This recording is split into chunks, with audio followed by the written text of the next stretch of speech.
Welcome to Hymn Stories, a podcast about how our songs of the faith came to be and how they have encouraged, comforted, and strengthened believers like you and me.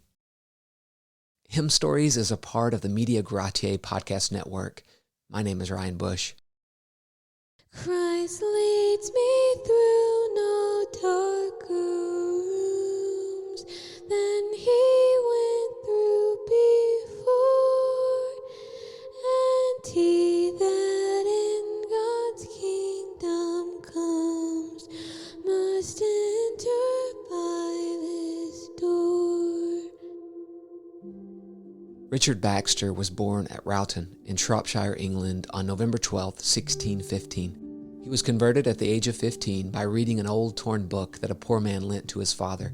Also, Sibbs, the bruised reed, assisted Baxter in his conversion. He later said, "Without any means but books, was God pleased to resolve me for himself." Baxter was an exemplary shepherd of the flock over which God placed him. He also proved himself to be among the poets of England. In Baxter's hymns, we see both his efforts to pay careful attention to the flock, as well as the working of God in his own soul. His hymns, though written nearly 400 years ago, continue to minister to God's people. These hymns, of course, aren't his only enduring legacy. He was prolific, and his body of written works continue to aid pastors and upbuild the church. Baxter suffered from a frail bodily frame much of his life, and it often seemed a wonder that his life extended year after year.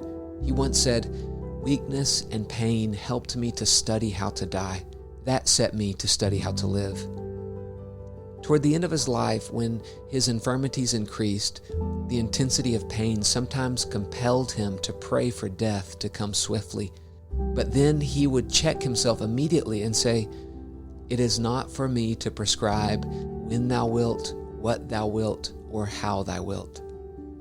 Half a century later, Isaac Watts recalled Baxter's words, and he said, "It is good to say, as did Mr. Baxter, what, when, and where God pleases." Part of what makes Baxter's hymns so powerful and worthy of our consideration is the fact that his hymns sprung not only from a heart that cherished Christ, but were penned by a hand that kept steady on the plow. Baxter wasn't a hymn writer. He was a pastor. His hymn writing was unto the Lord for the good of the church. One of Baxter's hymns is "Christ Leads Me Through No Darker Rooms." It's a simple 4-stanza common meter hymn that speaks to the comfort Christians have in the midst of valleys of the shadow, knowing that Christ trod there first. He wrote this hymn both because those under his care needed this reminder, but also because he himself had a few dark rooms through which to pass. In terms of fruit, Baxter's ministry in Kidderminster was successful.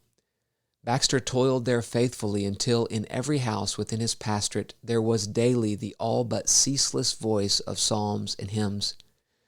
What a joyous thought, this faithful, humble, weak pastor being compassed about with songs of deliverance sung by those for whom he was laboring so tirelessly. He told the people that he came with his heart stirred up to speak to sinners with some compassion, as a dying man to dying men. This sentiment characterized Baxter's ministry throughout his life. Even when he was nearly 80 years of age, he still staggered up the pulpit steps to proclaim the gospel.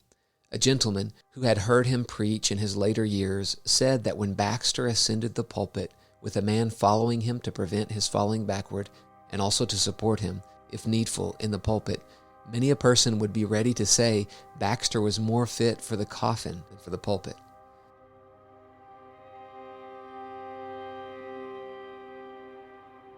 Richard Baxter's ministry was not marked only by the joy of fruitfulness in his field of service, but also by faithfulness in the midst of persecution. In May of 1662, the King of England set his seal of approval on the Act of Conformity, which obligated all clergy in the Church of England to declare full assent and submission to all things in the Book of Common Prayer. Baxter was among 2,000 godly ministers who faced poverty and persecution for conscience's sake. Next, the Conventicle Act, as well as the 5 Mile Act, were passed as an effort to further box in dissenters. These acts pushed nonconformists into further legal jeopardy unless they obeyed the designs of the Church of England.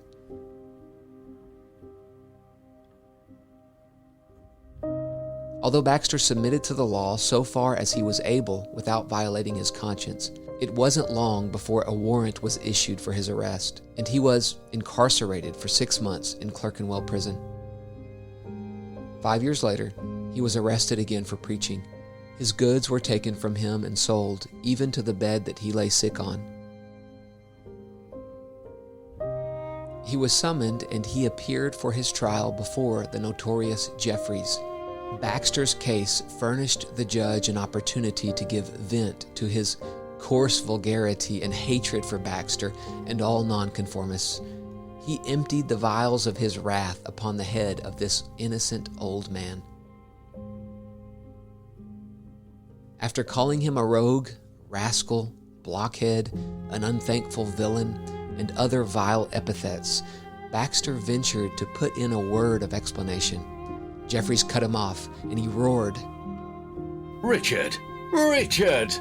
Dost thou think we will hear thee poison the court? Richard, thou art an old fellow, an old knave. Thou hast written books enough to load a cart, every one as full of sedition, I might say treason, as an egg is full of meat. Hadst thou been whipped out of the trade 40 years ago, it had been happy. Come, what do you say for yourself, you old knave? Come, speak up." To this shameful tirade, Baxter meekly replied, "These things will be understood someday." And lifting up his eyes to heaven, he added, "I am not concerned to answer such stuff, but I am ready to produce my writings for refutation of all this, and my life and conversation are known to many in this nation." Baxter was found guilty and confined for 2 years in the dark cells of a prison. Yet, in all this, Baxter rejoiced in and rested upon the sovereignty and goodness of his God. Those who know this world is not their home are not troubled when temporary comforts are taken away. Those who treasure the gospel and love Christ know that Christ leads them through no darker rooms than he went through before, and he that in God's kingdom comes must enter by this door. In John 16:33, we read the words of Christ to his disciples, "I have said these things to you, that in me you may have peace. In the world you will have tribulation, but take heart, I have overcome the world." In his paraphrase of the New Testament, Baxter wrote this about John 16:33, "I have told you what is to befall you hereafter, that though you will be grieved at my departure, you may fetch your peace and joy from the assurance of what I will do for you after my resurrection. You shall have tribulation to the flesh in the world, but let not that dismay you. But take comfort in me, who have overcome the world, even its flattering temptations and its malicious prosecutions. And my victory is virtually yours, who shall overcome by my intercession, spirit, and grace."